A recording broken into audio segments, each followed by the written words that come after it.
ہیں مسجدوں کے اندر اجتماعی صورت میں عبادات کرنا۔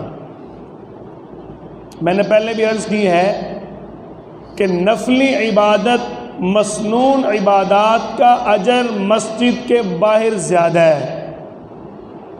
آپ صلی اللہ علیہ وسلم کا عمل مبارک روایات میں ملتا ہے، آپ فرض پابندی سے مسجد میں پڑھتے تھے، سنت اور نفل زیادہ تر گھر میں ادا کرتے تھے۔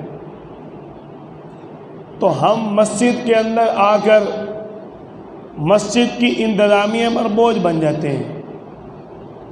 دین کے جتنے بھی کام ہیں، جتنے بھی دین کے کام ہیں، اس میں جب تک بِأَمْوَالِهِمْ وَأَنفُسِهِمْ نہیں ہوگا اس کی پوری نورانیت نہیں آئے گی۔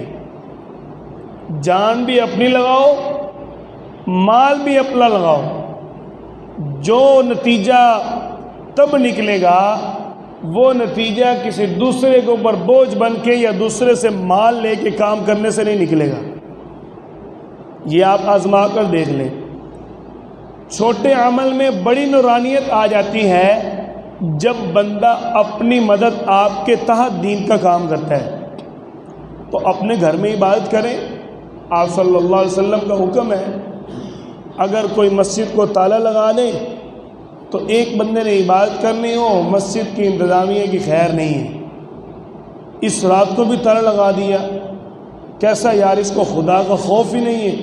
یہ تانے لگائے جاتے ہیں۔ اجتماعی صورت میں اس رات کو عبادت کرنا کوئی سنت یا مستحب عمل نہیں ہے۔ عبادت اپنی کرنی ہے، اپنے گھر میں کرو یا مسجد میں کرو، لیکن اس چیز پر زور دینا آج رات کہاں ہونا ہے، آپ نے فلاں مسجد میں آ جائیں گے۔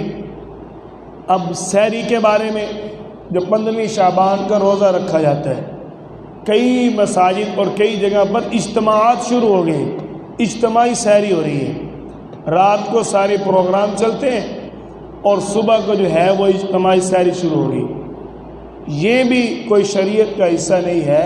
روزہ رکھنا ہے اللہ کے لیے رکھنا ہے، اور روزہ ایسی عبادت ہے جو ڈائریکٹ بندے کا اللہ کے ساتھ تعلق ہوتا ہے۔